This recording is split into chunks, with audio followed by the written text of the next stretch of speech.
So we just left Ayers Rock and I saw this tiny little thing right by the side of the road, and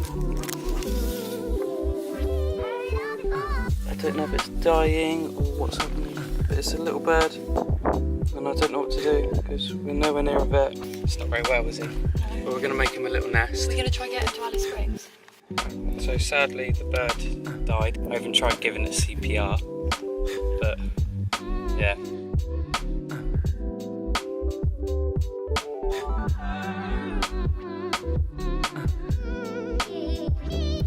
Have you seen this man?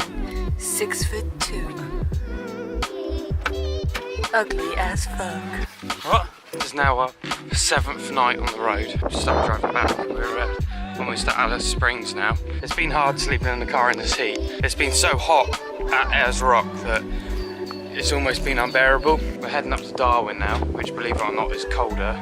It's quite humid up there though, so I don't know how that's going to be in the car. Hopefully from now on sleeping will be much more bearable. We found a Holden Commodore, just an older model than ours, by the side of the road. What happens is when someone has a car and it breaks down, they just leave it there. They're going to spend thousands of pounds just to tow it away, and they're going to have a broken car in a town in the middle of nowhere by the end of it. They're not going to pay all that money to scrap it, so they take it to the side of the road, they pull off the plates, they scratch all the numbers off, and then they just leave it there. While they're there, people pick them clean. People come along, smash the windows, nick the batteries, siphon out the fuel, and eventually the car's left there like rusting with nothing.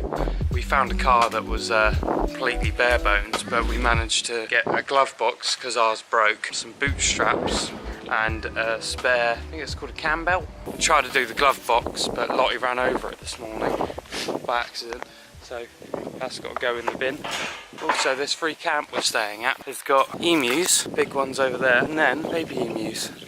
Or turkeys, I'm not even sure. I only looked at them from the distance, no idea what they are.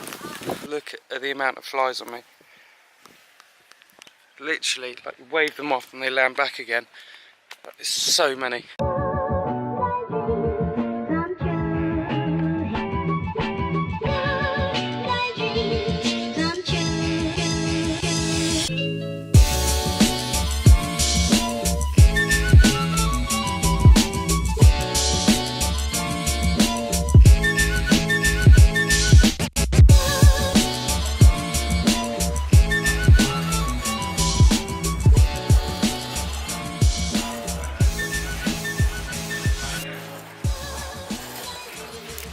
So I think this is the coolest roadhouse I've seen. People have written on the walls from all over the countries. And up here, you've got flags, shirts.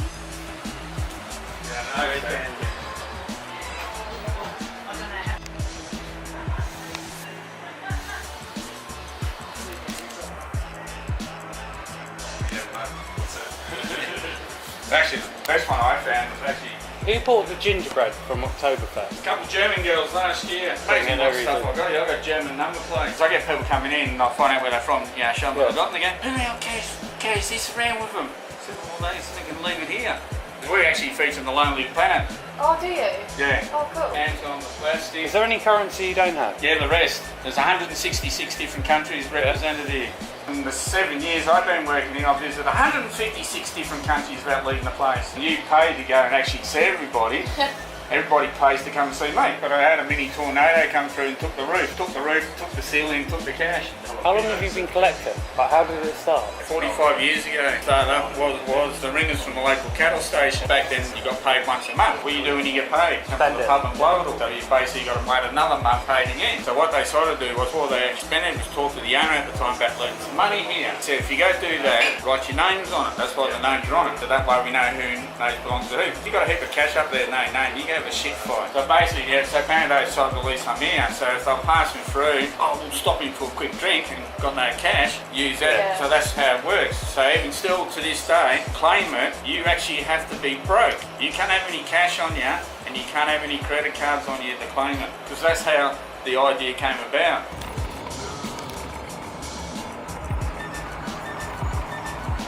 This is the outside of the Wycliffe Whale Roadhouse. So in the Roadhouse they have loads of stories about UFO sightings and bikini chicks. I just wanted to record Lottie's reactions because we've been playing I Spy for over an hour and she still hasn't guessed it. I did guess good ones though, didn't I? Like okay. Swiss Army knife. Yeah, you did guess good ones, but what do you put on when you get in the car every time? Seatbelt. How do you feel? Humiliating. You took over an hour to guess Such an seatbelt. obvious one as well. We're now at the freeway roadhouse because when you go from Cairns you come like across like this and then you have to go down to Alice Springs, across to Ayers Rock, then you come up and then you come back up to this point, which is where we are now. So from here is road that we haven't done. We said when we get here we're going to play a game of pool. Good game. Good game.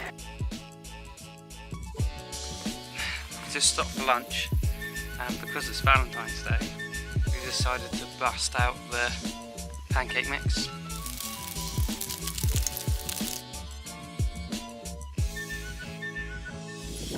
So, from that little box, we've got all those pancakes. Good?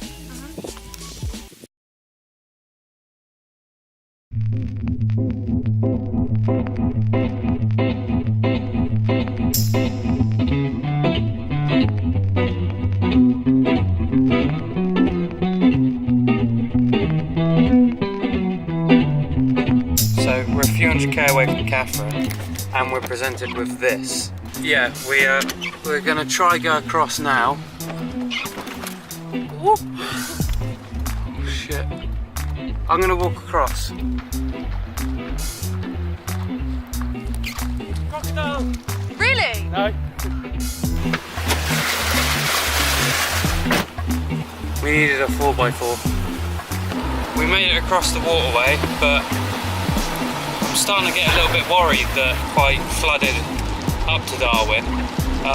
We heard there was a couple of news, someone actually died, but there was a news report that there's been quite a few floods around the west coast. Something people told us to keep an eye out for when we were doing a road trip was a road train. I never appreciated like what they were saying. They're saying, oh, they're really big, you need a powerful car to get past them. It was a car salesman that told me that, and I was like, yeah, whatever. But that's bigger than usual truck because they've got their bed in the back and stuff. And then you've got, you know, the bit on the back carrying the fuel, and then another one, and then another one, and then another one. Another one. Another one. Like, this thing is absolutely massive. It's raining so much, but it's kinda warm. Oh, it's raining so much, but it's kinda warm. It's kinda warm, it's kinda warm, it's kinda warm, it's kinda warm. We were going to go to hot springs today, but it's been raining, and as you can see, this is road closed, and there's some blokes over there that tried to get around, and they're stuck. So we've just arrived in Darwin. We would have gone swimming at the beach, I guess, but there's crocodiles up here, so you can't swim in the sea. We're at the lagoon now, which is just over there. We just had a little swim. It's quite nice. Like, this is all seawater, and it's done like a beach because obviously you can't swim because of the crocs. And then over there they've got like a proper swimming pool and like showers and a wave pool, but it's like $4 to get in, so give it a bit of a miss today. There's Lottie. So we're just about to go for a shower because we've not had one. Yeah, we've had 2 showers in 9 days, so it's been pretty minging in the car, and it's been really hot, so.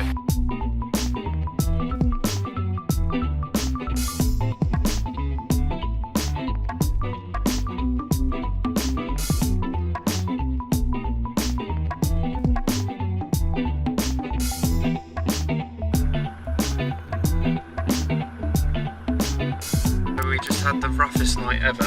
Yeah. But it's okay because we're going to Jumping Crocodile Cruise.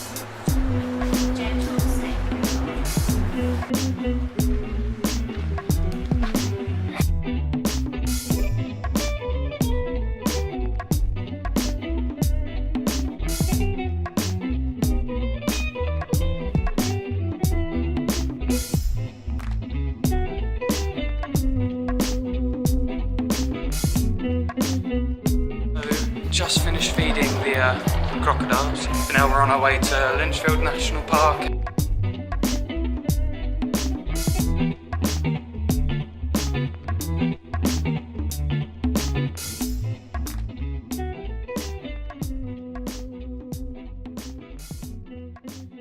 we're in Litchfield Park at Wangari Waterfalls. And look, the water is absolutely crystal clear, and then you have that double waterfall. You can't swim in it at the moment because of the crocs. It'd be lovely to swim in it, wouldn't it? Right, so we're just walking up the Wangari waterfall to go look at the lookout, and we've just seen a golden orb weaver. It's beautiful. Like, you can't really pick up how big it is on the camera. I don't want to put my hand up next to it. It's about the same size as my hand.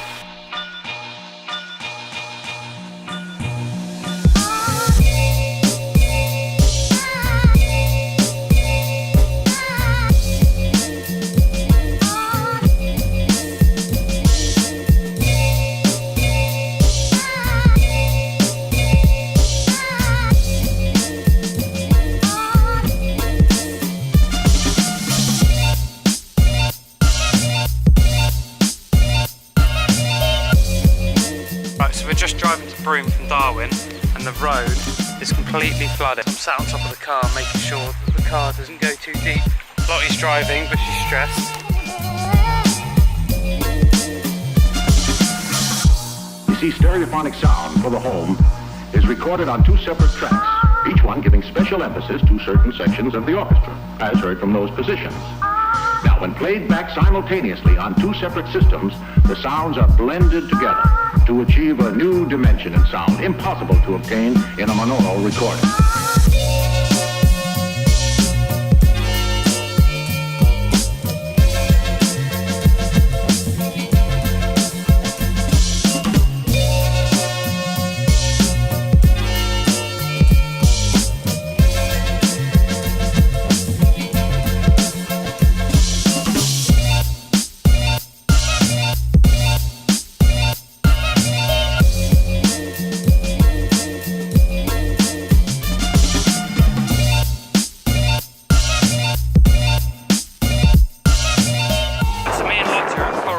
Australia. We're at a shark sanctuary. Shadow's just out there, the sharks. Look, there's all there. 1, 2, 3, 4, 5, 6, 7. We're just about to go swim with them. See what they're like. There is a shark. I don't know where it's gone. Look, it's over there. There's one there. See him swimming. Right, so this is pretty weird. Shark directly there. But here, the sun's coming in. And then you see the shadow off the shark. So there's one there, one right there. Wave, Lottie. Oh my god, I saw the black tip. That one was so close. So I think that's most probably the best thing we've done in Australia so far. For me anyway. What about for you? Yeah. We swam with the sharks. I tried to get some underwater footage of the shark. Thought we'd be able to see the shark underwater, but I didn't realise how scared of humans they are. But we actually saw like the black tip on them, and like you could see that they were silver, and yeah, it was really cool. As I was swimming around to try see one underwater, I spooked one, and it swam away from me and swam directly into Lottie, and then noticed her and darted off. But she saw it really close up. I wish I did, but really, really cool. Me and Lottie are on the west coast, and I've tried to do a couple of videos to like show like extreme fly situation in Australia. If you look at the car at the moment, you can see all the flies on the window. They're on the outside and this window. And if I turn the lights off in the car, hold this up, you can see how many are flying outside. Right, there's how many flies you have in Australia. All I'm doing is I've got my torch up to the window, turn off the torch, and then you can see how many are flying around. It looks like barbed wire over the whole window. Look. Look. Oh my god, I have to video this. Look. We cannot cook in this. Because we haven't treated ourselves in about a month since we've got to Australia, we've decided to have lunch here.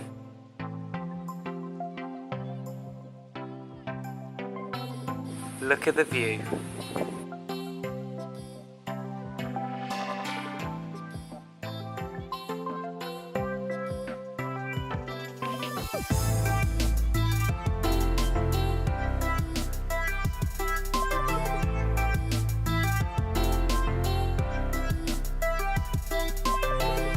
Right, so we've driven the whole way around Australia with no problem whatsoever, and we're talking about how it's been so great, and I think we jinxed it a bit. I'm still a little bit shaky, but we literally just had a blowout on the tyre. I don't know what happened, it exploded, and like all the trims come off here, the bumpers come off, like all back here is like all dented and melted, and I don't even know what happened. All the metal on the tyre It's all completely come off. It's completely fucked. Lottie's just gone down there to see what we hit, but that's bad. And we are like a couple hours away from Perth. So, yeah, we almost made it. It's sod's law, right by the end.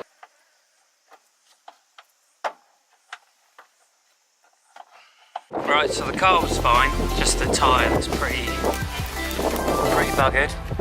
But now we're just sorting out the car, ready to sell it.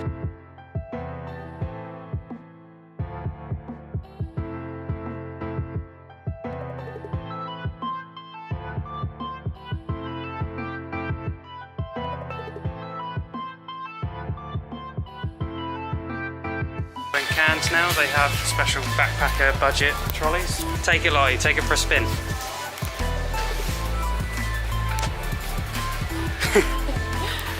We've been trying to sell the car for about 2 weeks, and today is the day it's finally gone. And Guy paid $4,000 for the car, which is what we wanted to get. Feel good about that. Kind of sad to see it go. We've lived in the majority of the past year. Even though we've hated the really hot nights and the sleepless nights we've booked.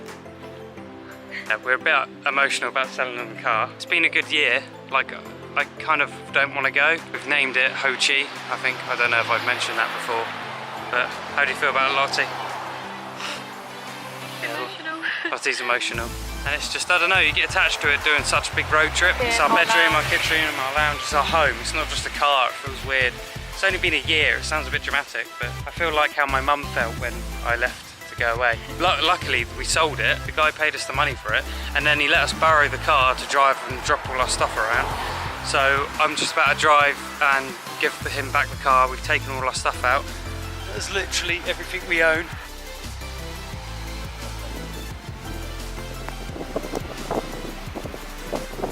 That's the car gone. I dropped it back at his hostel and he came back and dropped me off. And now we're staying at the Airbnb, so I'm gonna go and check it out.